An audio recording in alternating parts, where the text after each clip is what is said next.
Y bueno, vamos a dejarle el lugar al pastor Gilberto.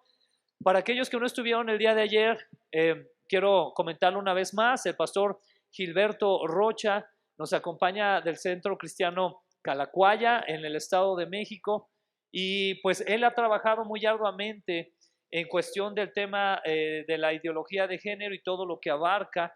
Y ayer ya vimos, ¿verdad?, los que estuvimos aquí, cómo es tan amplio este tema. El pastor junto con su esposa están trabajando ya también como voceros en organizaciones como la OEA.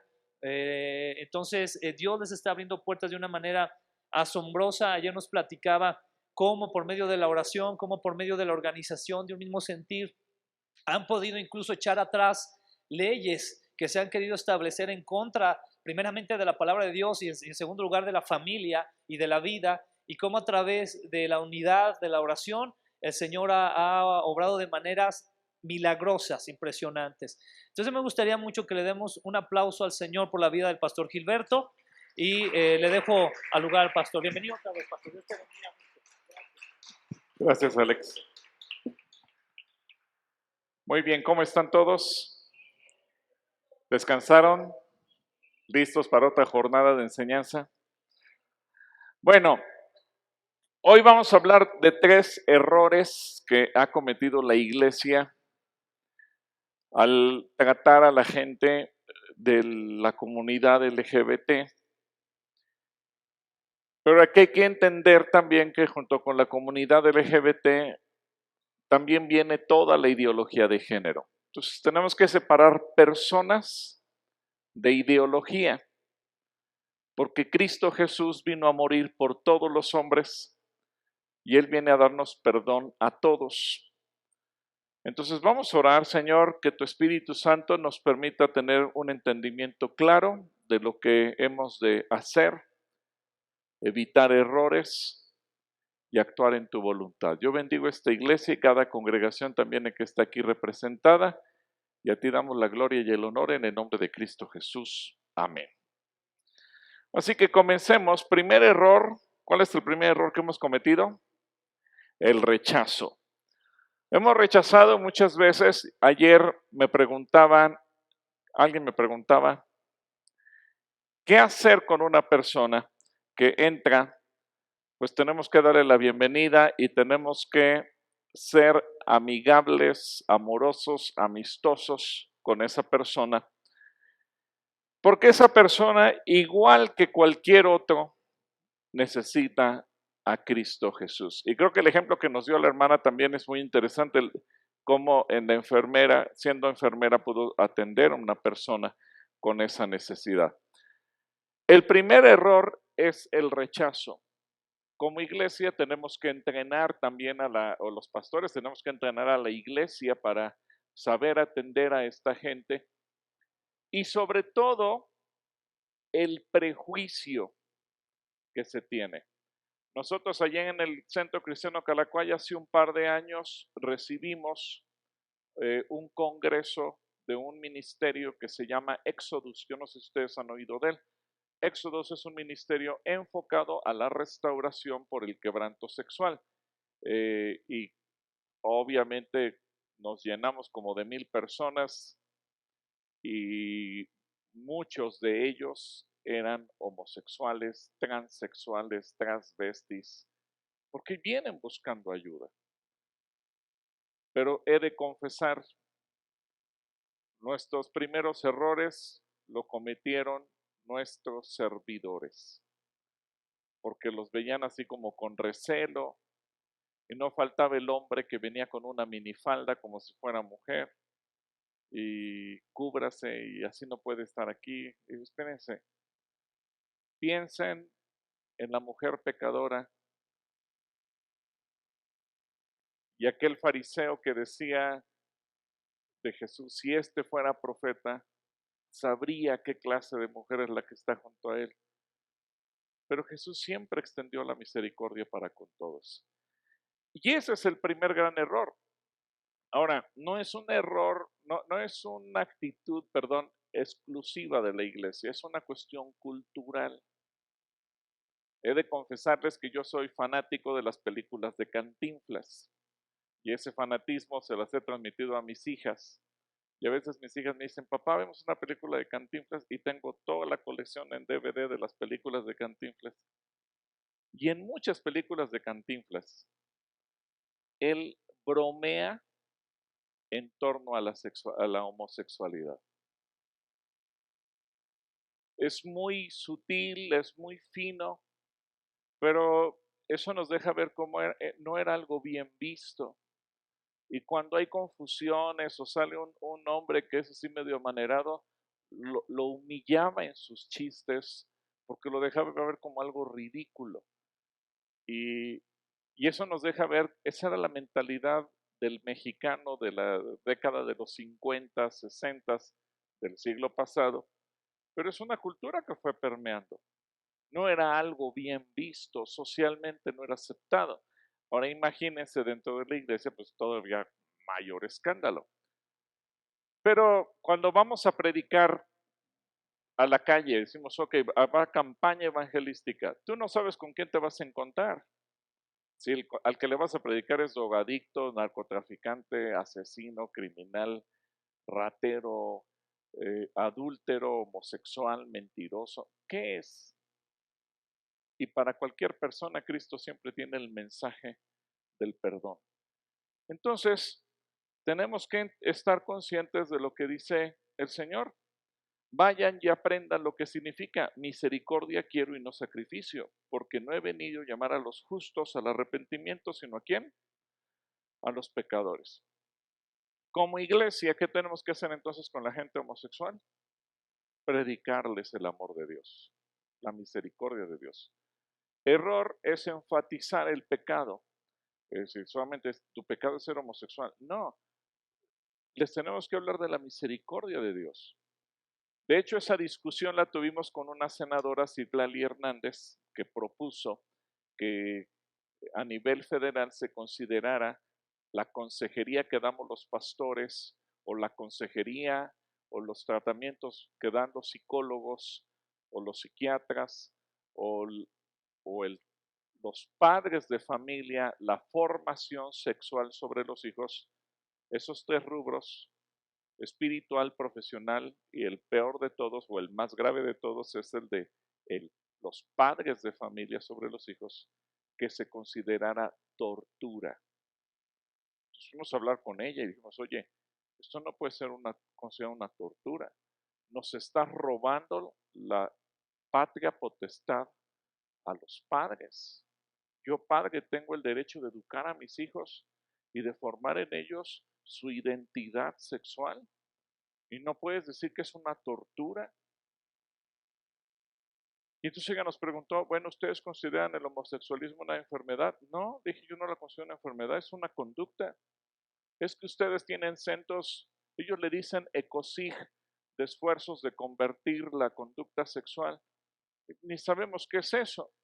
Dije, mira, ¿tú crees que andamos correteando a los homosexuales para decirles que se les quite el homosexual? No, ¿cómo lo hacen? Dije, mira, nosotros le hablamos de Jesús y cuando tú te enamoras de Jesús, dejas todo. Yo no te tengo que decir qué dejar. Cuando tú te enamoras de Jesucristo, tu vida cambia. Y no tenemos que andar forzando a nadie a dejar sus pecados. Yo me acuerdo de una persona que un día recibí en mi oficina y pues le empecé a entrevistar y a tomar sus datos y le pregunté, ¿y a qué te dedicas? Y me dice, hermano, soy ratero. Dije, aguas, cartera, reloj, todo. Y no voy a desaparecer algo de aquí. Y si por eso vengo a buscarlo, yo ya no quiero seguir viviendo igual. O sea, tú no tienes que decirle a la gente qué tiene que hacer. Cuando la gente se enamora de Jesús, la gente lo deja todo. Por eso la iglesia ha cometido el error de rechazar. O sea, como que hemos hecho catálogos de pecados y la homosexualidad lo pusimos en un especial lugar de con esos no quiero.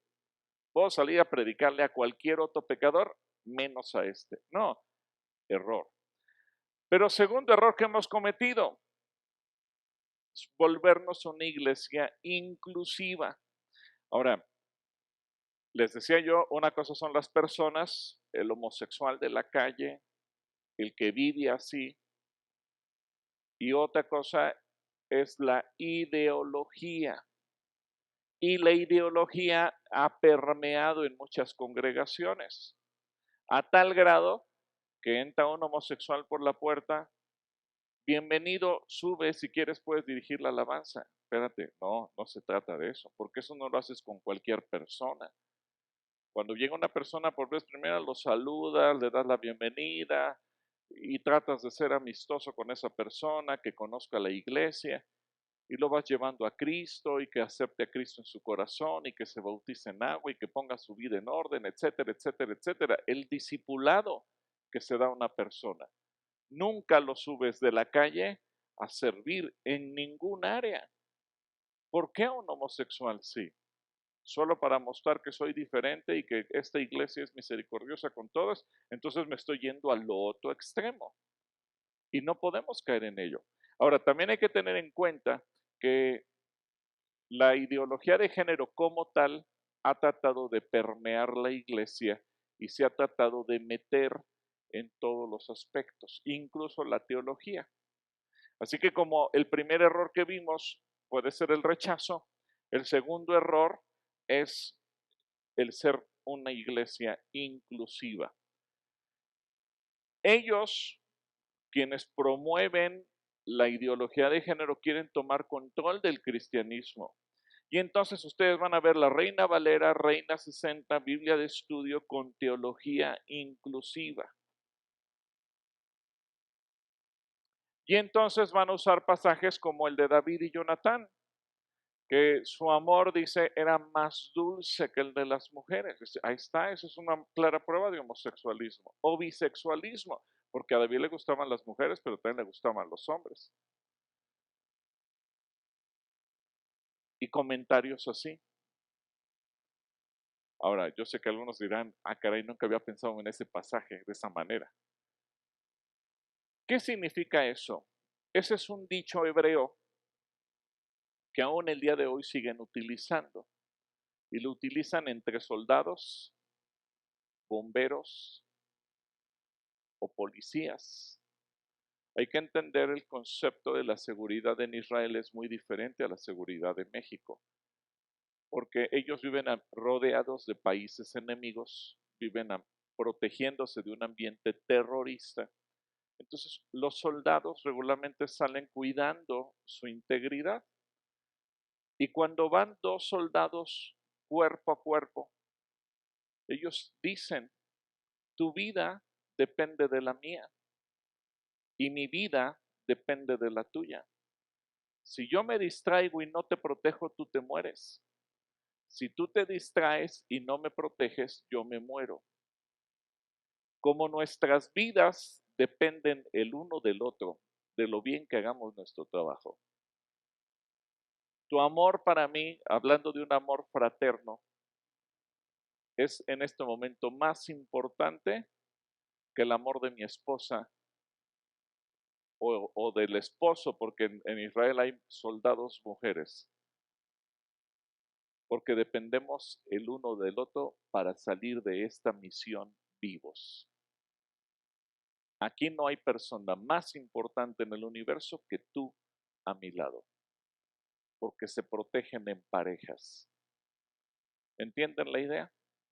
Ese mismo es el pasaje de David y Jonatán, porque dependían el uno del otro, dependían sus vidas. Pero ¿qué pasa cuando la Biblia de Estudio Inclusiva dice, eso es una muestra clara de bisexualismo? O el caso de Jesús con Lázaro, o de Jesús. Y entonces empiezan a manejar toda una teología con comentarios. Esto me recuerda a los comentarios que tenían las Biblias guadalupanas, no sé si ustedes los llegaron a leer, unas Biblias gigantes que vendían, bueno, vende la Iglesia Católica, con comentarios, y en esos comentarios cuando llegaban al pasaje, no te harás imagen, bueno, pero se refiere a imágenes de dioses paganos, pero no se refiere a las imágenes de las vírgenes y de los santos, esas sí se pueden tener. Esa era la teología que quería justificar una desobediencia a Dios. exactamente aquí es lo mismo. Vean las imágenes que presentan, dos hombres abrazándose, eh, un comentario bíblico exegético social del Nuevo Testamento, el evangelio subversivo, inclusive su imagen es una mancha de sangre hablando o simbolizando el aborto. Sí, la ideología de género se metió tan de lleno en la iglesia que saca material cristiano, evangélico, inclusivo. Hay congregaciones que así se ponen. En la Ciudad de México, si ustedes fueran a la colonia Juárez, que es una de las colonias emblemáticas turísticas, que se conoce como la zona rosa, ustedes van a ver ahí en la calle de Hamburgo una iglesia con su fachada pintada del arco iris, iglesia para la comunidad LGBT. Y no se diga si vamos a otras partes del mundo. Entonces, pero ¿cuál es el error que cometemos nosotros como iglesia? Hace un año estaba yo en un congreso y estaba un pastor predicando y él puso ese ejemplo, dijo, yo sí recibo homosexuales sirviendo, no me importa si no se han convertido, yo no tengo problema con eso. Y el organizador me dijo, éntrale al quite y aclare el asunto. Yo no estaba invitado a predicar, pero me pidió que participara para corregir, porque es un error doctrinal. Y en un evento para líderes de jóvenes. Y si no se aclaraba, pues iba a generar mucha confusión. Yo sé que algunos van a traer bien su doctrina establecida, pero otros eran muy jóvenes que están trabajando con adolescentes y el tema es ese, ¿qué hago? ¿Cómo lo manejo? Ahora, ¿qué dice la Escritura? Siempre hay que ir a la Escritura. Levítico 18 del 3 al 5. No se comporten como la gente de Egipto, donde ustedes vivían, o como la gente de Canaán, a donde los llevo. No deberán imitar su estilo de vida. Ustedes deben obedecer mis ordenanzas y asegurarse de obedecer mis decretos, porque yo soy el Señor su Dios.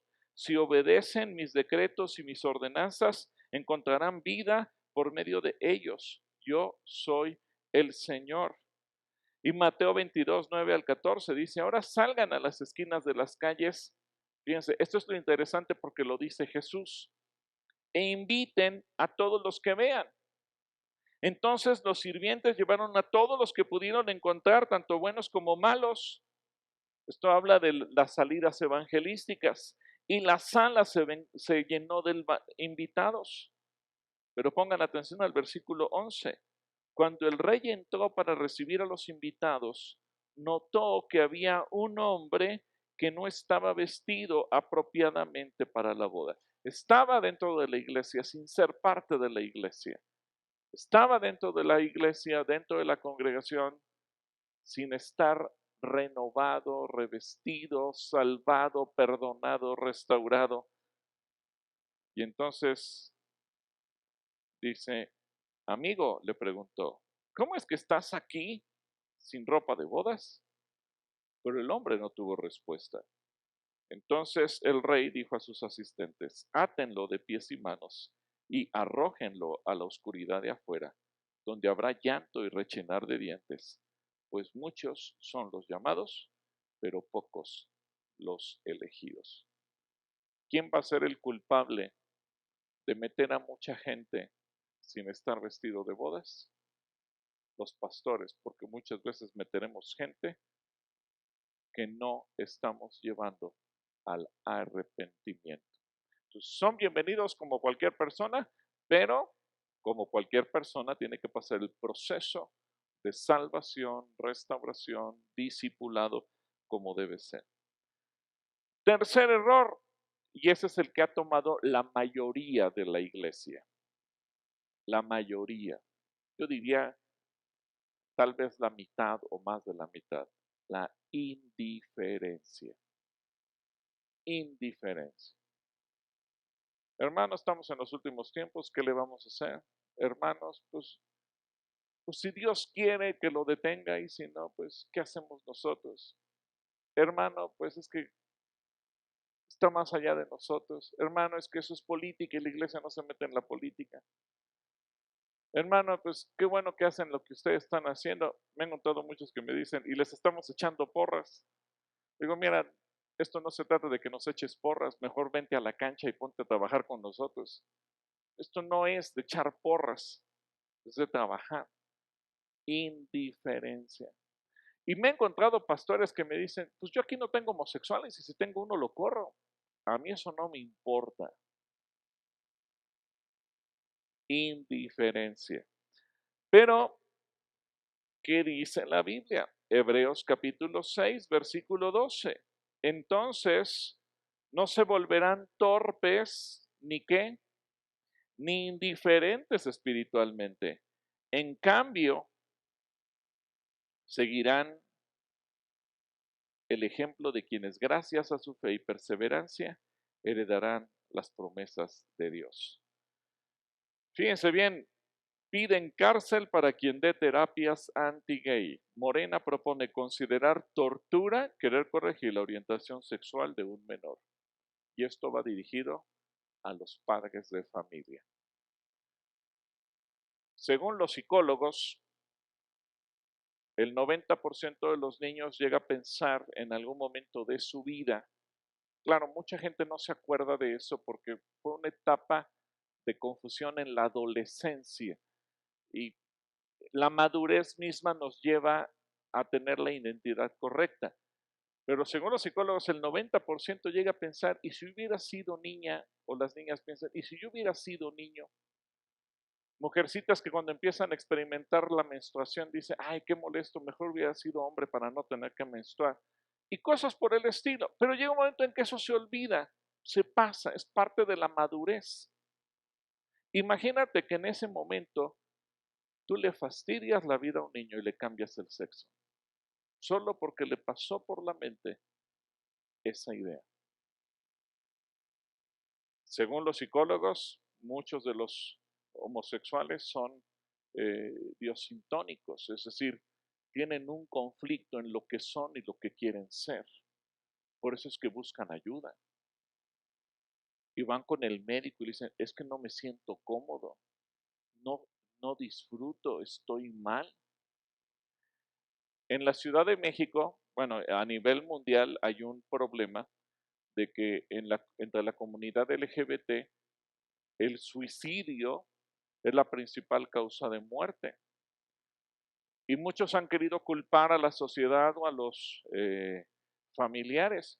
Pero en la Ciudad de México hay un fenómeno que se está estudiando que es muy interesante.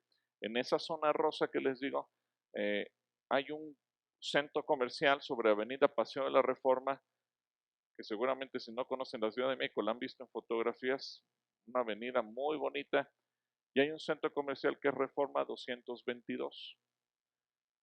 Y en Reforma 222 es el centro comercial arquitectónicamente muy bonito, pero es el centro de la comunidad LGBT. Todos los viernes es el viernes de ligue, donde van y se contactan unos a otros. El sábado es el día del destrampe. Ahorita y de aquí a que acabe el día es destrampe. Una persona en promedio puede llegar a tener hasta 500 parejas sexuales a lo largo de su vida. Es una cosa brutal. El domingo es el día de la depresión y de domingo a lunes es el día del suicidio. Es como la droga. Y saber qué buscan placer, lo tienen el sábado y lo tienen a raudales. Pero el placer no les llena el vacío. Y terminando ese momento de éxtasis como quien pasa el momento de la droga, lo que le viene a su mente, esta vida no tiene sentido, y se suicida. Y el lunes es como el día de la terapia de rehabilitación. Y eso no lo dice la iglesia, no lo dice la religión, es un problema que ellos mismos tienen. Entonces, fíjense lo grave que es este asunto.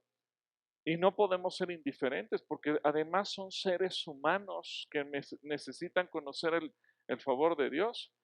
Ahora, vean lo que dice este pensamiento de Martin Niemöller.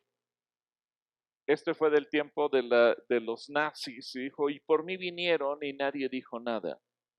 Primero vinieron a buscar a los comunistas y no dije nada porque yo no era comunista.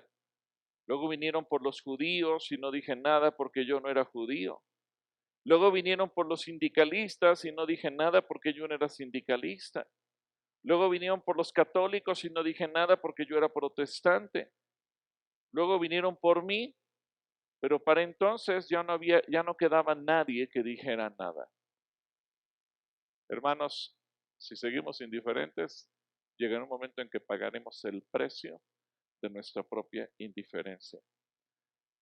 Y me encontré este versículo en Apocalipsis 3:19 que todavía es más fuerte, porque dice Jesús, yo corrijo y disciplino a todos los que amo. Por lo tanto, sé que nos pide Dios que seamos diligente y arrepiéntete de qué? De tu indiferencia. La indiferencia es un pecado. Así que la iglesia no puede ser indiferente. Ahora, hay que hacer énfasis, las personas, y dentro de la comunidad LGBT, pues hay personas, y las personas están sujetas a arrepentimiento, perdón, la redención en Cristo Jesús. Van 3 años consecutivos que el Señor nos concede ir a la OEA y desde la primera vez que fuimos hemos ido creciendo en presencia. Pero una idea que tuvimos hace 2 años y que el Señor nos inspiró fue llevar gente de prensa. No solamente íbamos voceros, no solamente íbamos organizaciones, sino que juntamos gente de prensa. Y nos dimos cuenta que en todo el continente hay cristianos que están metidos en prensa o en medios de comunicación, que trabajan en televisión, en radio, en cine, en prensa escrita, incluso dentro de las propias congregaciones, porque los boletines los dan a conocer, trabajan en redes sociales. Entonces inscribimos medios de comunicación que estuvieran presentes en la OEA. A nosotros en el Centro Cristiano Calacuaya, debido a un programa de televisión que producimos y transmitimos por el Canal 34, canal mexiquense, el canal propiedad del gobierno del Estado de México, nos dio el canal mexiquense la oportunidad de representarlos en la OEA y los periodistas del canal mexiquense eran hermanos en Cristo de la iglesia de Calacuaya, sin ser empleados de ellos, pues simplemente por una relación que tenemos por el programa que transmitimos. Pero aunque nosotros íbamos apoyándonos como hermanos, las organizaciones y los pastores, la gente de prensa, yo les di una instrucción. Ustedes no nos conocen, ustedes van neutros, ustedes van como medios de comunicación. Ahí no somos hermanos, ahí no somos nada, ni nos conocemos, ni nos dirigimos la palabra. ¿Por qué? Porque me interesa que ustedes se metan a donde nosotros no podemos sentar. Y entonces consiguieron entrevistas con la gente de la comunidad LGBT. Y ahí vino lo importante. Porque cuando le preguntaron, ¿cuál es tu perspectiva de esta reunión? ¿Por qué viniste? ¿Qué buscas? ¿Qué persigues? ¿Quién te patrocina? Esas preguntas empezaron a abrir sus corazones. Empezaron a decir, es que yo no vine aquí por gusto. A mí me mandaron. ¿Y quién te mandó? Pues mi patrón. ¿Y quién es tu patrón? ¿A qué te dedicas? Es que yo soy sexo servidor. ¿Y cómo llegaste a eso? Pues es que a mí me metieron y abusaron desde que yo era niño y me metieron en esta red y ahora yo vivo de eso. Y ahora soy parte de una mafia. Y dices, esa persona viene aquí con una cara de fortaleza, de ira, defendiendo una ideología, pero él viene amenazado. Él no viene por su gusto aquí. esa persona tiene un profundo deseo de ser salvado. Esa persona necesita el perdón de Dios. Entonces, hay cosas que uno no entiende hasta que tienes ese contacto con la gente. Pero ellos, cuando ven que vamos los voceros pro vida y familia, y aunque tratamos de ser respetuosos con ellos y los saludamos, ellos nos ven como enemigos, porque nosotros nunca damos un discurso en contra de ellos, nosotros simplemente hablamos la posición de vida y familia. Pero los medios de comunicación sí tienen acceso a sus corazones. Los medios de comunicación sí los pueden entrevistar. Los medios de comunicación ven a las personas de carne y hueso detrás de la ideología. Y eso es lo que tenemos que buscar como iglesia. Ahora, sus conductas, pues sí, no estamos de acuerdo con ellas. Y es como en una congregación. Si ustedes conocían el Centro Cristiano Calacuaya, es tan grande el terreno y a veces nos piden prestadas las instalaciones la policía del municipio de Atizapán o del municipio de Tlalnepantla para dar cursos de capacitación. Como estamos en un cerro, los ponen a hacer ejercicio y corren y suben y bajan. Hay salones, les dan clases, pero tenemos una regla. Aquí no se fuma. Es un espacio libre de humo. Uno, porque somos cristianos y dos, porque somos cuidadores del medio ambiente. Yo te respeto, pero por favor tu conducta aquí la cuidas. Si tú quieres fumar, vete a la calle, pero aquí por favor no fumes. El homosexual, toda la vida creo que la iglesia fue respetuosa en ese sentido. ¿Quieres ser homosexual? No hay problema, pero tu conducta ponla fuera. Hay gente que vive en fornicación, en adulterio. Cada quien es libre de hacer lo que quiera. Cuando hablamos, hablamos de Cristo, pero las conductas fuera de la iglesia. Una pareja puede expresarse todo el amor que quiere, incluso un matrimonio. Sí, pero vete a tu casa. Aquí en la iglesia no vengas a tener arrumacos porque no es el lugar. Cuida conductas. Bueno, con el homosexual es exactamente lo mismo. Es tu vida, pero tus conductas no me las vengas a manifestar aquí. ¿Cuál es el problema de la comunidad LGBT? Cuando hacen las marchas del orgullo gay van casi desnudos y haciendo escenas como de una película pornográfica enfrente de la gente, enfrente de los niños, lo exhiben con orgullo, como ellos dicen, con cinismo. ¿Y por qué la sociedad tiene que soportar eso? Te respeto como persona, pero no me vengas a ofender con tus conductas. Y cuando la gente conoce a Cristo, renuncia a sus conductas. Eso es lo interesante. Por eso nosotros decimos, el homosexualismo no es una enfermedad, el homosexualismo es una conducta. Si fuera una enfermedad, Cristo no diría que están fuera del cielo. Es un pecado. Y cuando corregimos nuestras conductas porque nos arrepentimos, entonces entramos a la salvación. Pero donde no estamos de acuerdo es en las ideologías. Así que eso es justamente lo que hemos estado viendo ayer y hoy. ¿Cómo nosotros entonces tenemos que ver al mundo homosexual como un campo misionero? Ahí necesita la iglesia capacitarse. ¿Cómo predicarle a esa gente? ¿Cómo alcanzarlos? ¿Cómo llevarlos a Cristo? ¿Necesitamos una capacitación? Sí, porque esa gente necesita una forma de darles el mensaje. Tenemos que aprender, tenemos que ser sutiles, hay que entenderlos. Yo no sabía hasta que me capacité que las lesbianas no quieren a los transvestis y que odian a los bisexuales y los transexuales no quieren a los homosexuales. Entre ellos hay un odio terrible, pero tienen un factor. Cuando se trata de defender sus derechos, se unen no importa sus diferencias. Eso me recordó los presbiterianos y los metodistas y los bautistas y los pentecostales, ¿verdad? Así como que hagan de cuenta, son sus denominaciones, pero se saben unir cuando quieren conseguir algo. ¿Qué tiene que hacer la iglesia? Verlos como un campo misionero. 1 Corintios 6, de 9 al 11 dice, ¿no saben que los malvados no heredarán el reino de Dios?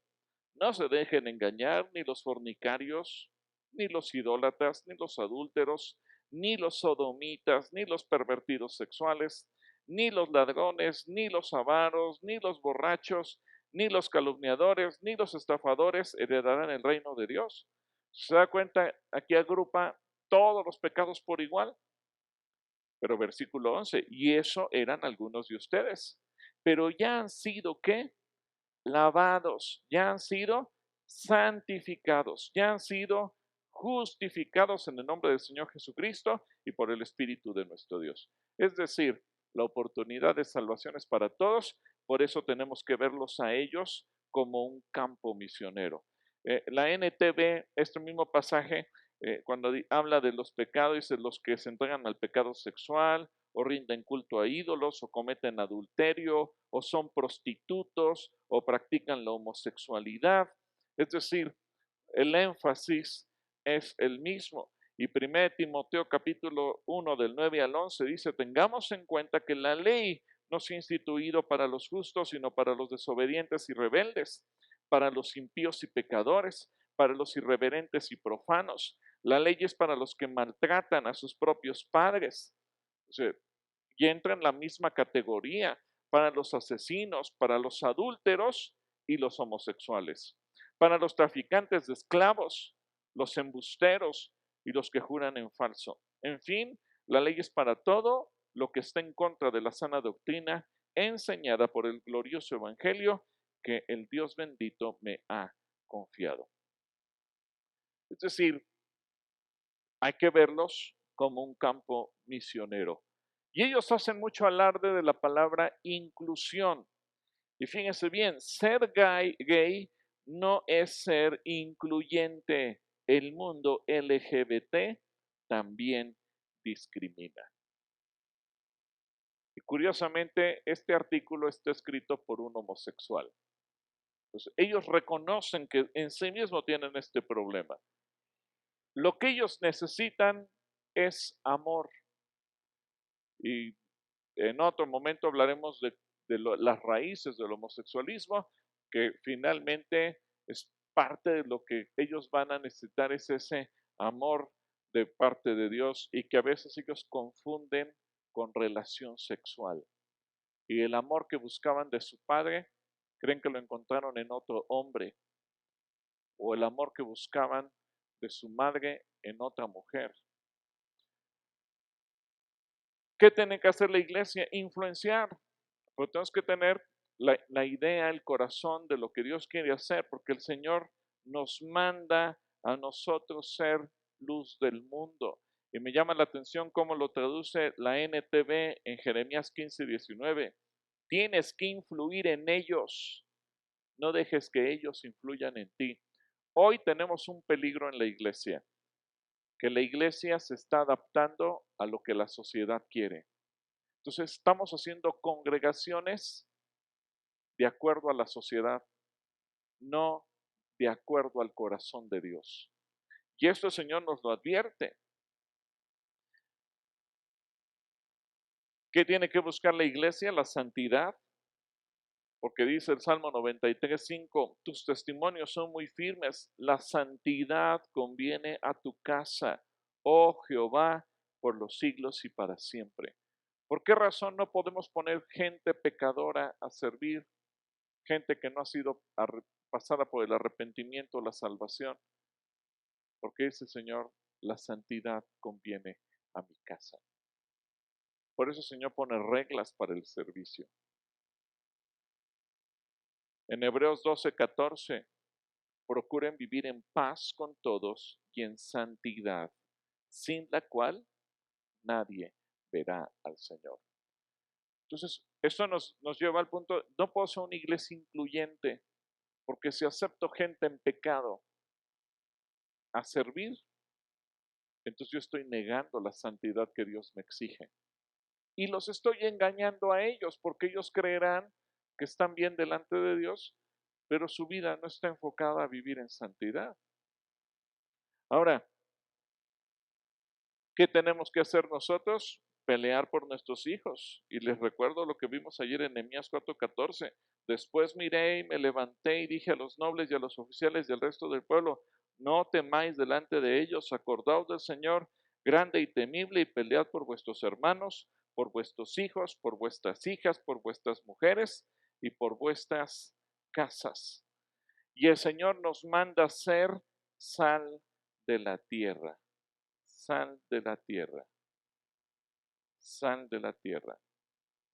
Eso es lo que tenemos que ser. Y la sal genera influencia.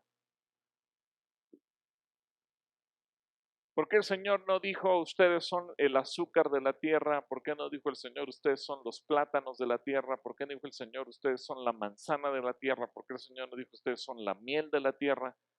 ¿Por qué no dijo son los chayotes de la tierra? ¿Por qué escogió la sal? Porque la sal es de los elementos más influyentes en la tierra, de todo lo que existe. Cuando nos dice ustedes son sal, lo que nos está diciendo, ustedes deben ser influencia. Eso es lo que la iglesia hemos olvidado ser. Ahora, ¿qué tenemos que hacer como iglesia? ¿Por qué nosotros nos metimos en este rollo? ¿Por qué formamos la iniciativa ciudadana por la vida y la familia? ¿Por qué?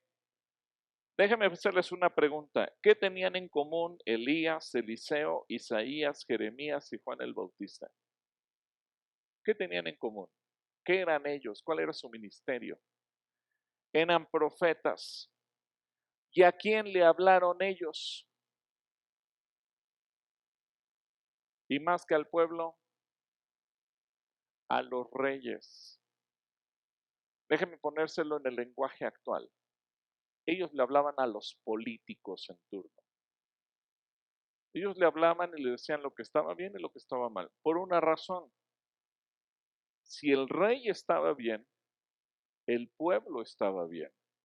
Si el rey estaba mal, el pueblo estaba mal. Por eso es que ellos hablaban tanto a los reyes. Sí, indirectamente le hablaban al pueblo, pero muchos de los mensajes se los hacían llegar primeramente a través del rey. Y el libro de Reyes y Crónicas hace mucho énfasis. Cuando se ponía un rey en Israel, ¿hizo lo bueno ante los ojos de Jehová o hizo lo malo ante los ojos de Jehová? ¿O hizo y actuó como David su padre o no actuó de acuerdo a David su padre? ¿Y por qué la Biblia nos dice si el rey era bueno o el rey era malo? Porque como era el rey, era el pueblo. Si tenemos gobernantes corruptos, ¿cómo es el pueblo? Corrupto. Entonces, cada uno de ellos y todos los demás profetas tuvieron esa consigna. Por ejemplo, Elías se enfrentó a Acab y le costó caro. Lo persiguió Jezabel, la esposa de Acab, y lo quiso matar y tuvo que salir huyendo. Lo mismo le pasó a Eliseo cuando lo mandó a prender también a Acab. Isaías 1:1 nos dice todas las cosas que tuvo que enfrentar Isaías frente a los reyes diferentes y dice la tradición histórica que Isaías murió aserrado por Manasés, un rey malvado que tiempo después se convirtió y se volvió a Dios. Jeremías le fue tan mal que el rey mandó ponerlo en una cisterna llena de lodo. Y Jeremías terminó enojándose con Dios y le dijo, Señor, no se vale, ya no vuelvo a hablar en tu nombre, cada vez que hablo en tu nombre me va como en feria. Pero dice Jeremías, pero había en mí un fuego ardiendo que no podía apagar y no me podía quedar callado. Y tenía que hablar. Y Juan el Bautista, ¿cómo murió Juan el Bautista? pues Herodes se lo echó, ¿verdad? Y le mandó cortar la cabeza. Pero conste que dice Marcos que Herodes era fan de Juan el Bautista. Le gustaba escuchar sus enseñanzas. Yo creo que si Juan el Bautista hubiera tenido su canal de YouTube, Herodes hubiera sido uno de sus suscriptores, porque le gustaba, aunque no le convenía lo que él le decía. Y terminó mandándole cortar la cabeza. Así que Zacarías 1, 5 y 6 dice, ¿y dónde están ahora sus padres? ¿Y acaso los profetas viven todavía? ¿Y acaso las palabras y ordenanzas que di a mi siervo los profetas no alcanzaron a los padres de ustedes? Por eso ellos se volvieron a mí y dijeron, el Señor de los ejércitos nos ha tratado en conformidad con lo que merecen nuestros caminos y nuestras acciones. La palabra profeta viene de la palabra nabi, que significa llamar. La palabra profeta también viene de las palabras hebreas raá y hasá, que significa ver. La palabra profeta también viene del hebreo ish Elohim, que significa varón de Dios. Así que cuando entendemos todo el contexto de un profeta es una persona que recibe una revelación de Dios y la transmite a los hombres. Hermanos, en otras palabras, la iglesia tiene un ministerio profético. Pero a veces hemos reducido el ministerio profético a que viene un tipo aquí y nos dice, tú vas a estrenar un carro el año que entra. Ah, gloria a Dios. Y lo usamos para cosas muy triviales, cuando en realidad el ministerio profético debe de hablar de parte de Dios para transformar a la sociedad. Y si no, miren, veamos la historia bíblica. Samuel le habló a Saúl, Natán a David, Elías y Eliseo a Acab, Jonás, Amós y Oseas a Jeroboam. Todos los profetas le hablaron a algún rey. Abdías lo hizo con Josafat, Joel con Joás, Miqueas e Isaías con Usías, Jotam, Acaz, Ezequías y Manasés. Nahum y Habacuc le hablaron a Manasés, Sofonías a Josías, Jeremías a Josías y a Sedequías, Ezequiel a Joacim y a Sedequías, Daniel a Nabucodonosor, a Baltasar y a Darío, a Ageo le tuvo que hablar a Ciro, Zacarías a Darío, Malaquías a Artajerjes. Todos los profetas cumplieron con una misión hablándole a sus políticos en turno. Tanta influencia tenían que yo no sé si ustedes se acuerdan de un pasaje donde Eliseo le pregunta a la viuda, ¿qué tienes, mujer? ¿Cuál es tu aflicción? ¿Quieres una cita con el rey? Yo te la saco. O sea, Eliseo era un hombre de palancas, ¿verdad? De esos de influencia. ¿Qué quieres? De ese tamaño era el poder que tenía Eliseo. Eliseo y los demás profetas no eran parte de un partido político, no eran parte del gabinete del rey, pero tenían acceso al rey. Y no porque fueran amigos, porque muchos de sus mensajes fueron de condenación por lo mal que actuaban. ¿Quién le va a decir a nuestros gobernantes lo que están haciendo mal si los profetas actuales somos la iglesia? Y si la iglesia se queda callada, estamos renunciando a nuestro ministerio profético. No estamos haciendo lo que el Señor nos encomendó. Así que los profetas deben dar dirección a los gobernantes en turno. Los criticamos, los cuestionamos, hablamos mal de ellos, murmuramos, pero tenemos el valor de irles a decir cara a cara lo que están haciendo mal. Esa es la labor profética. Primera de Samuel 12:23 dice, lejos estará de mí pecar contra el Señor dejando de rogar por ustedes. Al contrario, me comprometo ¿a qué?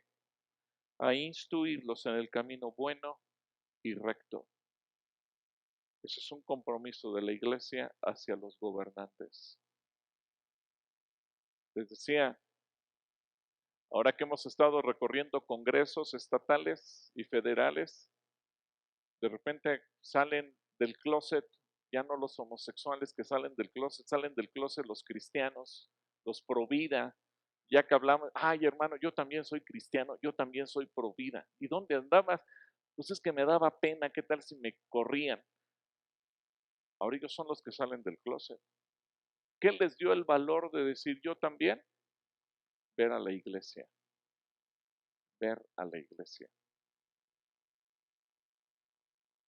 El día que estuvimos en el Senado de la República y presentamos nuestras iniciativas a favor de la vida, ese mismo día tuvimos un encuentro porque llegan los de las pañoletas verdes a proponer la muerte. Y la que se arma de valor cuando nos ve ahí es Lili Telles y se enfrenta a las pañoletas verdes. Ella no es cristiana, es una mujer muy católica, pero ¿qué le dio valor? Ver un grupo de creyentes en el Senado entregando la iniciativa senador por senador, y cuando ella vio eso se envalentonó. Dijo, ¿qué me importa lo que me diga López Obrador? Aquí estoy yo para defender la vida. Había estado calladita, vio a la iglesia y se fortaleció. Y uno dice, gracias a Dios por gente que tiene valor, pero eso no hubiera ocurrido si la iglesia no hubiera estado ahí, porque el Señor mueve corazones. Ahora, la política y el cielo. Es una pregunta porque a veces entendemos México es un estado laico, el gobierno no puede decirnos a las iglesias lo que tenemos que hacer y los ministros de culto público tenemos prohibido ejercer un acto de un puesto de elección popular. Hasta hace años ni siquiera podíamos votar los ministros de culto, estábamos discriminados en ese sentido. Yo me acuerdo incluso que creo que en las elecciones de Calderón o de Peña o de Fox, no me acuerdo en cuál de las dos, eh, me llegó una invitación a la casa de ustedes para ser funcionario de casilla de parte del IFE. Cuando me preguntaron su ocupación y dije, soy ministro de culto público religioso. Uy, en ese momento hasta del padrón electoral me dieron de baja. No tenía derecho a nada. Pero uno se pregunta, bueno, ¿y qué dice la Biblia al respecto? Bueno, Sofonías capítulo 3, versículos del 1 al 5 dice, ay de la ciudad rebelde, contaminada y opresora. No quiso escuchar la voz de su Dios, ni recibir su corrección. No confió en el Señor, ni se acercó a Él. En sus calles, sus magnates, los hombres ricos, industriales, empresarios, parecen leones rugientes. Sus jueces son lobos nocturnos que no dejan un solo hueso para el día siguiente. Sus profetas, fíjese lo que nos dice Dios a nosotros. Está hablando de los jueces, los que hacen leyes. Los que hacen leyes son los diputados, la Suprema Corte de Justicia de la Nación. Pero ¿qué nos dice a los profetas? ¿Qué nos dice a la iglesia? Son irresponsables. Fíjese el calificativo que Dios nos da. Irresponsables y traicioneros. Sus sacerdotes contaminan el santuario y falsean la ley. En sus calles el Señor es justo y no hace iniquidad. Por la mañana saca a luz su juicio y nunca faltará. Pero el perverso no conoce la vergüenza. Hasta parecería que estuviera hablando de México, ¿verdad? Y más propiamente de la Ciudad de México, por eso de la contaminación. Ezequiel 22 del 1 al 4. Entonces recibí este mensaje del Señor, hijo de hombre, ¿estás listo para juzgar a Jerusalén? ¿Estás preparado para juzgar a esta ciudad de asesinos? Bien podría decirle este versículo a la Ciudad de México, porque la Ciudad de México es donde está legalizado el aborto. ¿Y cómo le llama Dios? ¿Ciudad de qué? Asesinos. Desde el 2006 que en la Ciudad de México se legalizó el aborto, comenzó el crimen organizado y comenzó la historia más sanguinaria de nuestro país. Es coincidencia que comenzó todo, primero se legaliza el aborto e inmediatamente después de que se legalice el aborto comienza la época más criminal. Y Calderón dijo, lo voy a combatir y no pudo. Enrique Peña Nieto dijo, esto se hace con inteligencia y no pudo. Andrés Manuel López Obrador dijo, esto se hace con amnistía y no ha podido. Al contrario, vamos para arriba cada mes que pasa. Pero aquí dice el Señor, ciudad de asesinos, denuncia públicamente sus pecados detestables y dale este mensaje de parte del Señor. Fíjense, Dios nos manda a dar el mensaje, pero se lo tenemos que dar a los gobernantes. Dale este mensaje de parte del Señor soberano. Ciudad de asesinos, condenada y maldita, ciudad de ídolos, inmunda y repugnante. Eres culpable por la sangre que has derramado. Te has contaminado con los ídolos que hiciste. Ha llegado el día de tu destrucción. Ha llegado al fin de tus días. Te convertiré en objeto de burla en todos los países. ¿Entienden por qué defendemos la vida? Porque si no defendemos la vida, nuestro país entero va a quedar en la condición de un país de asesinos. ¿Y qué estaríamos haciendo la iglesia? Seríamos los profetas irresponsables. O sea, no nos metimos a defender la vida por no tener nada que hacer. No nos metimos a defender la vida por andar de argüenderos. Nos metimos a defender la vida porque no queremos ver a nuestro país como un país maldito, con una iglesia muy grande, pero maldito por su sangre derramada y porque la iglesia no hace nada. Esa es la razón por la que estamos aquí. Esa es la razón por la que tenemos que recorrer el país. Es la razón de ir a hablar con políticos. Es la razón de movilizar congregaciones en todo el país, de decirle, muévete, hazlo. Ve y habla con tus gobernantes, ve y habla con tus diputados. Si no lo hacemos, caeremos en esa condición. Podemos estar aquí felices cantando cantos de alabanza y escuchando hermosos mensajes, pero si no hacemos nada por transformar a nuestro país caerá en la maldición y nosotros en el calificativo de traicioneros e irresponsables. En el Salmo 9:19, levántate, oh Jehová, no se fortalezca el hombre, sean juzgadas las naciones delante de ti. ¿Qué nos está diciendo aquí el Señor? Las naciones serán sometidas a juicio. Y nos guste o no nos guste, México como nación será sometida a juicio. La pregunta es, ¿y cómo nos va a ir en el juicio? ¿Cómo nos va a ir a la nación? ¿Y cómo nos va a ir a la iglesia?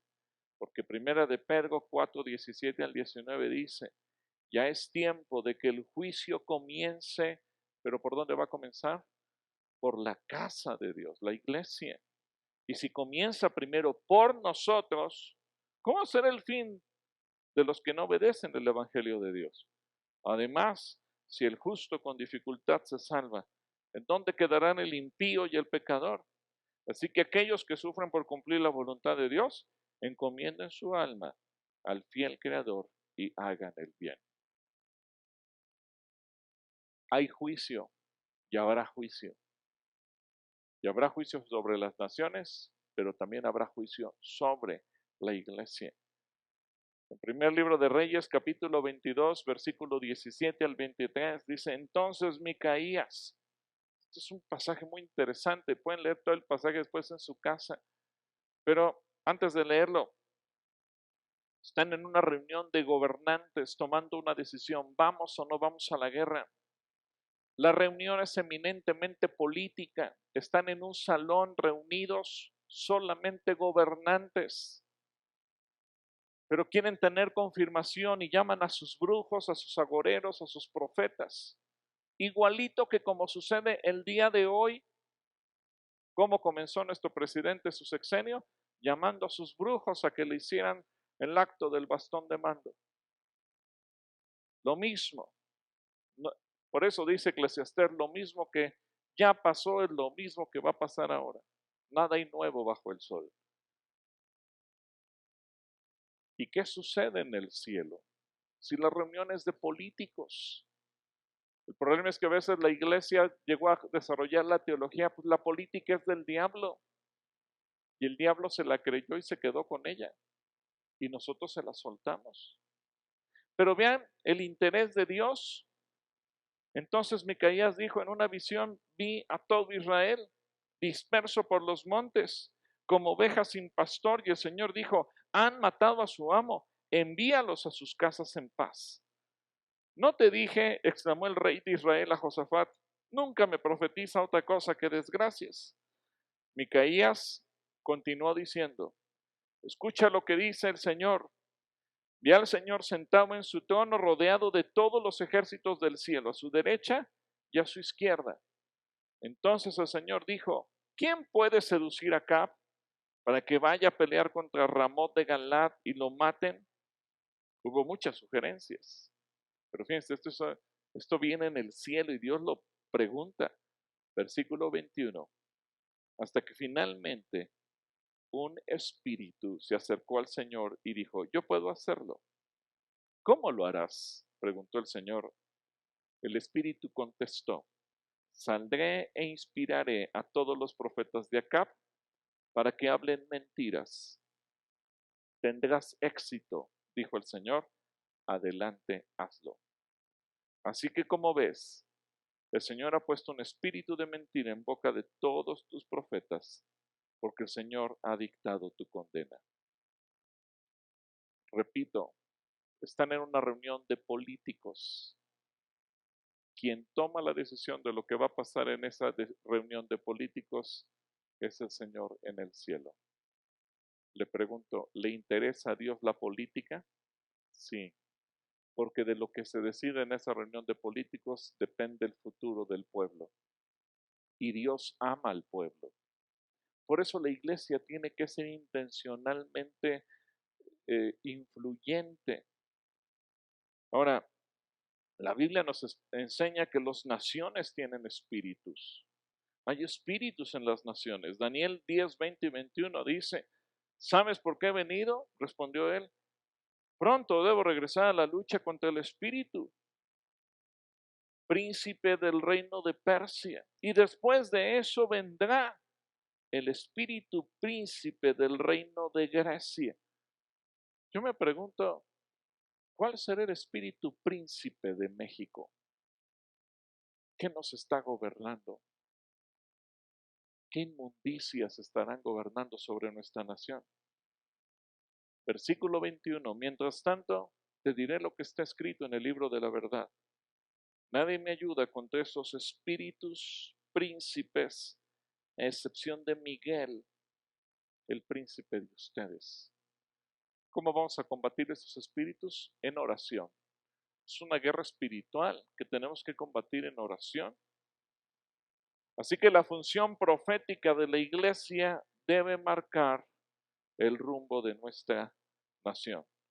Por eso es que la iglesia tiene que ir a la Cámara de Senadores, a la Cámara de Diputados Federal, a la Cámara de Diputados local. En este caso ustedes tienen que ir a la Cámara de Diputados de Aguascalientes para echar atrás todas las leyes perversas, legalización de drogas, redefinición de matrimonio, aborto. Tenemos que ir a la Suprema Corte de Justicia de la Nación. Fíjense, la Suprema Corte de Justicia de la Nación hace cuestión de mes y medio dijo: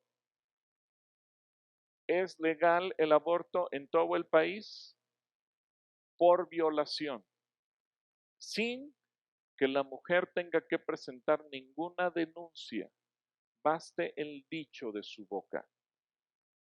Obviamente eso nos generó ir contra la Suprema Corte de Justicia. ¿Por qué? Porque la Suprema Corte de Justicia, y eso nos llevó a generar una controversia en la Corte Interamericana, porque muchos estados de la República, su constitución protege la vida, desde la concepción hasta la muerte natural. La Suprema Corte de Justicia está violentando las constituciones. Los jueces de la Suprema Corte dicen: nosotros no hacemos leyes, pero ellos intencionalmente promueven que se cambien las leyes. ¿Y qué pasa cuando una niña tuvo relaciones sexuales con el novio y quedó embarazada? Como no le van a pedir ningún documento, ella puede ir y decir: me violaron, y practicarse el aborto. Pero como hay médicos que pueden objetar su conciencia y su fe, la Suprema Corte le está dando una indicación al gobierno federal y le dice, en todos los hospitales del sector salud tienes que asegurarte de contratar médicos que no tengan conciencia. Fíjese la gravedad de lo que le está diciendo. Médicos que no tengan conciencia. ¿Tú pondrías tu vida en las manos de un médico que no tenga conciencia? Para cualquier enfermedad. Te puede matar porque no tiene conciencia. Pero la mayor parte de los médicos sí la tienen. Creyentes o no creyentes, hicieron un juramento hipocrático de utilizar sus conocimientos para defender la vida. Y por eso los médicos en su mayoría dicen, yo estoy en contra del aborto, porque yo estudié medicina para salvar vidas, no para matar. Entonces Claudia Sheinbaum, la jefa de gobierno de la Ciudad de México, inmediatamente levantó la mano y dijo, me comprometo a hacer la Universidad Morena, donde vamos a crear nuestros propios médicos sin conciencia. Van a crear monstruos. Se dan cuenta de la gravedad de las cosas. Una decisión de los 11 ministros de la Corte, los 11 hombres más poderosos del país, porque saben que lo que ellos dicen nadie lo puede contradecir. Y la Secretaría de Educación Pública, porque la Secretaría de Educación Pública, como ya vimos, nos mete por los libros de texto lo que se les antoja. Por eso es que estamos creando asociaciones de padres de familia en todo el país. No sé si aquí, Alex, en Aguascalientes ya lo hicieron. Y yo les recomiendo crear una asociación de padres de familia, una asociación civil es muy simple de crear. Y todos los adultos de 18 años a 100 años, todos formar parte de ella. ¿Por qué? Porque aún los chicos de 18 años que todavía no son padres de familia, un día lo van a hacer. Se van a casar y van a tener hijos. Y los viejitos, pues a lo mejor ya no tienen hijos solteros, pero tendrán hijos, tendrán nietos o bisnietos. Y pensando en las siguientes generaciones. Cuando Abraham se establece en Beersheba, la Biblia nos da un detalle que pasamos de largo. Dice que sembró un árbol tamarisco. El árbol tamarisco tarda 30 años en empezar a dar fruto. ¿Por qué Abraham sembró un árbol tamarisco? ¿Pensando en él? No, lo hizo pensando en las siguientes generaciones. ¿Qué tenemos que hacer la iglesia? Pensar en las siguientes generaciones. Entonces, esta asociación, lo que metimos una iniciativa de ley, somos Iniciativa Ciudadana por la Vida y la Familia, para modificar el artículo 3 de la Constitución. En la Constitución dice que habla de la educación y en primer lugar el gobierno consulta oficinas alrededor del mundo que lo orientan sobre la educación. Muchas de las oficinas son españolas, entonces lo están orientando en la ideología de género. En segundo lugar, consulta al sindicato de maestros. En tercer lugar, a los gobiernos de los estados para todo lo que tiene que ver con educación y costumbres regionales. Y en cuarto lugar, a los padres de familia. A los padres de familia nunca nos han preguntado nada. ¿Cuál es nuestra iniciativa? Voltearlo y que los padres de familia seamos el primer lugar en consulta. Para ello, hace 2 meses tuvimos en la ciudad de Monterrey, Nuevo León, un congreso magisterial evangélico donde juntamos maestros desde primero de jardín hasta tercero de preparatoria de todo el país para que esos maestros hiciéramos mesas de trabajo de todas las materias y podamos redefinir el sistema educativo y llegar con la SEP y decirle, tenemos una propuesta plus mejorada y poder quitar la ideología de género y meter una perspectiva de familia. Y ahí nos estamos basando en el Plan Nacional de Desarrollo, donde Andrés Manuel López Obrador dice que hay que fortalecer la familia. Entonces, tomamos un dicho del presidente como un argumento para presentar un plan propio emanado de la iglesia evangélica. Entonces, se dan cuenta, tenemos que meternos por todas las áreas. Y finalmente en la OEA. ¿Por qué la OEA? porque lo que se decide en la OEA se convierte en ley en las naciones. Y México, dentro de un mundo globalizado, somos parte de un país que tiene firmados tratados internacionales. Así que si se firma un tratado en la OEA donde se obligan determinadas cosas de ideología de género, nuestra Constitución, aunque es la Carta Magna, aunque es nuestra principal ley, nuestra Constitución está al nivel de los tratados internacionales. Pero hay tratados que están encima de la Constitución. Entonces, en esas convenciones se deciden cosas que nosotros ni nos enteramos, pero suceden, se toman decisiones que nos afectarán como nación. Y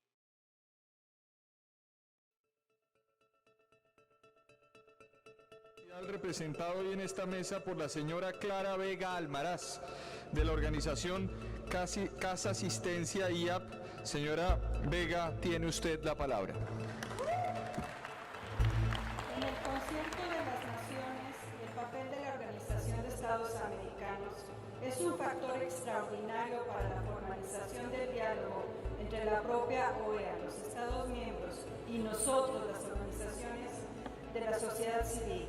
Este espacio diseñado para ser escuchados nos anima a ofrecer a las instituciones que integramos esta coalición lo que consideramos el factor más determinante para alcanzar el anhelado ordenamiento social contemporáneo, que es el respeto a la vida. Los feminicidios, los asesinatos de odio y las muertes causadas por opresiones a los derechos humanos de migrantes o por debilidades de los sistemas de salud, las víctimas del crimen organizado o del narcotráfico o por conflictos armados siguen siendo parte de la tragedia que necesitamos reparar, pues el derecho a la vida es el primero y más fundamental de todos los derechos, ya que negándose todos los demás derechos no tienen ningún sentido. Innegablemente debemos también de ponderar la muerte del ciudadano no nacido, y que sin duda es también el de mayor grado de abuso, dado que la víctima no tiene la menor oportunidad de resistencia, siendo como lo es motivo de controversia por la discusión de cuándo empieza la vida o cuando una persona adquiere derechos, entre otros muchos temas. El propósito de buscar el diálogo entre la OEA, los Estados miembros y la sociedad civil es propiciar oportunidades para el ordenamiento social contemporáneo.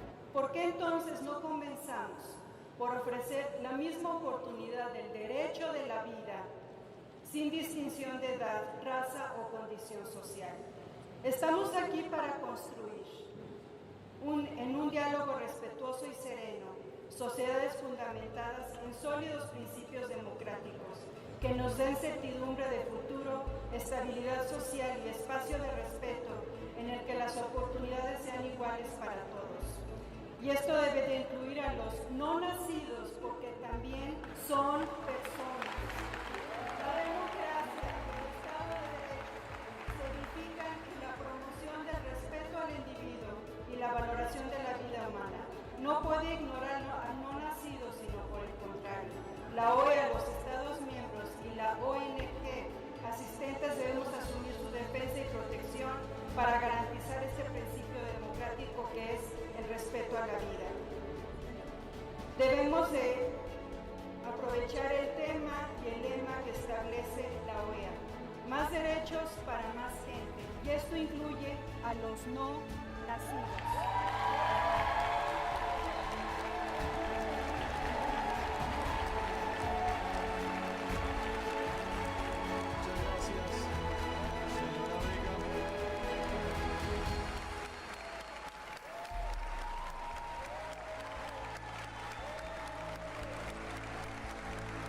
bueno, esto se da en el marco de ir y hablar a este organismo. Y si en este momento se pretende obligar a las naciones a entrar en la ideología de la muerte, como les explicaba ayer, aborto, eutanasia, muertes de enfermos, muertes de personas discapacitadas, etcétera, etcétera, pues alguien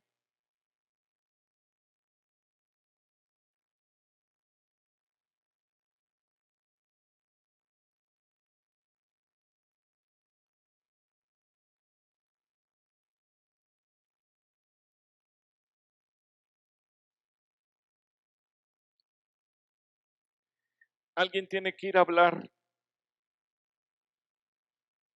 a nombre de la iglesia y expresar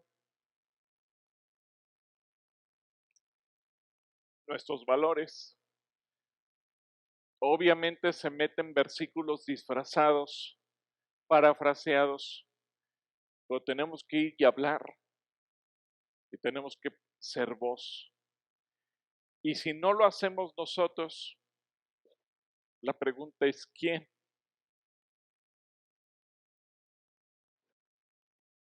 Y concluyo con el último punto, pero no por eso el más importante. Yo diría que es el más importante de todos. El movimiento de oración por la vida y la familia. Como decía Alex al principio cuando me presentó con ustedes, la parte clave es la oración. Lo que no logramos nosotros, lo logra la oración. Y nada de lo que hacemos funciona si no oramos. Por eso es que el tercer viernes de cada mes, de 6 a 9 de la noche, y aquí hemos sido flexibles, porque hay congregaciones que nos dicen, yo no puedo empezar a las 6, yo quiero empezar a las 7. Ha habido congregaciones que dicen, yo quiero tener una velada de 8 a 12 de la noche. Hay libertad. Lo que buscamos es el tercer viernes de cada mes, tengamos un tiempo de oración donde nos unamos toda la iglesia y por eso hemos puesto movimiento de oración por la vida y la familia, donde hemos puesto intenciones, oramos y solo oramos por lo que está sucediendo en nuestro país y en el continente entero, vida y familia. ¿Por qué? Estamos viendo la batalla aquí y en Argentina y en Paraguay y en Costa Rica y en Chile y es la misma historia. Entonces tenemos que fortalecernos como iglesia en oración. Hace un par de meses estábamos en una lucha en la Cámara de Diputados porque Porfirio Muñoz Ledo había metido la iniciativa más agresiva de todas. Él modificaba la Constitución desde el artículo 1 y uno de los puntos era que cuando nazca un ser humano en México ya no se diga si es niño o niña, se dejara en blanco para que a los 4 años el niño pudiera decidir qué quería ser. Lo revisaron abogados, juristas. Dentro de nuestro equipo de iniciativa tenemos senadores, diputados, tenemos de todo. Y todos llegaron a una conclusión. Es la iniciativa más perversa de todas las que ha habido, pero está tan perfectamente bien hecha desde el punto de vista legal que es imposible debatirla. Y en la oración dijimos, Señor, aquí no tenemos dos opciones. Tú tienes que quitar esa iniciativa. Y Porfirio Muñoz Ledo, que además es un viejito muy inteligente, muy capaz, con una lucidez mental increíble, pero muy perverso. El Señor, o como lo hiciste con Saulo, lo alcanzas y se arrepiente y te entrega su vida, o como hiciste con Amán, lo quitas. Y el Señor hizo el milagro. El viejito renunció y se fue.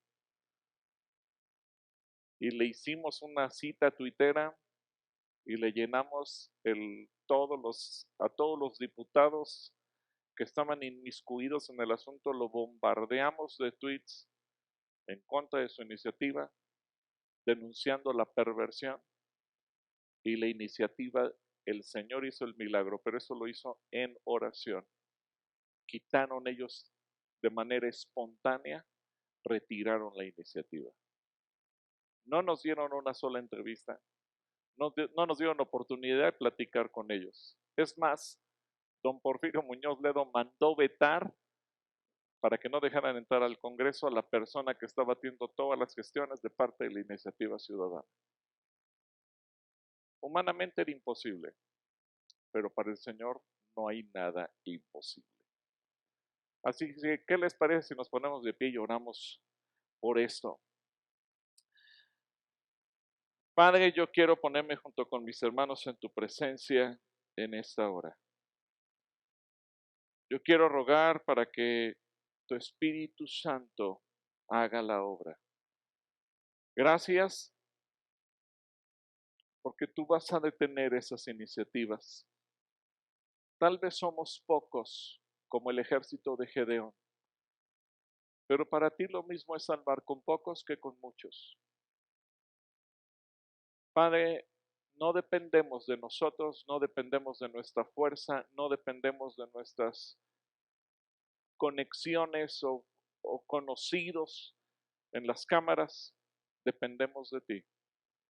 Tú eres el que abre puertas que nadie puede cerrar. Y eres el que cierras puertas que nadie puede abrir.